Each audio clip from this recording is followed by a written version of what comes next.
Our own John Caddy's Clean-Mac is live in Aurora, Colorado this noon with the latest on the shooting. John, good afternoon. Good afternoon, Alicia, Michael. We wanted to bring you here to the scene so that you could see what we're dealing with. I want to point out to you the first thing we noticed when you walk up to the Century 16 theaters here in Aurora is the cars that are still in the parking lot. It's easy to assume that these cars belong to some of those victims, some who have passed away as a result of this and some who are still in the hospital. I want you to listen to the chief of the Aurora Police Department as he talked to the public and to the media about what happened here early this morning. So 39 minutes after midnight, the first calls came into 911. We believe that as part of this assault, Mr. Holmes set off 2 devices to distract the crowd.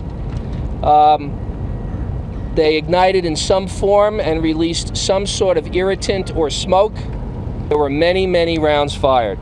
During the shooting in the one particular theater, theater number 9, some rounds penetrated into an adjoining theater, and we know at least one person was hit inside the adjoining theater. He was apprehended outside a white Hyundai parked in the back of the theater, and he was apprehended with 3 weapons in the car, and one was left at the scene inside the theater.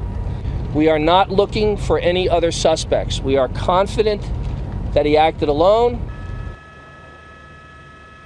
Now, you saw some video in there from inside the lobby at the theater, so you understand the chaos that was happening. I want to show you now some video from the apartment complex where the shooter was living. Now, we understand from police that a concern that was going to be the case. We also understand, confirming through NBC News, that there was a neighbor who claimed that she heard loud music right around midnight early this morning, even went upstairs to try to tell him to turn it down, seemed to notice that the door might have been a little open. She did not go in, just called a non-emergency 911 line, noticed the music stopped playing around 1 o'clock in the morning, and then was evacuated from her building. Very scary moments there. The FBI on scene as well. Here's the chief again.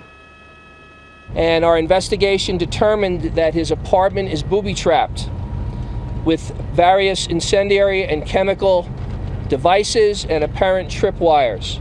So we have an active and difficult scene there. It may be resolved in hours or days. We simply don't know how we're going to handle that. Important to note here, the suspect is in custody. He was apprehended, apparently headed towards his vehicle. You heard about how he was armed. He had a bulletproof vest on. We understand that he had some protection around his neck and his groin area as well, obviously thinking that he might have been a target himself. He is in police custody. This is an ongoing investigation and a lot more to come throughout the day. For now, we're live in Aurora, Colorado. I'm John Caddy's Clean-Mac, NBC4 News. Back to you guys.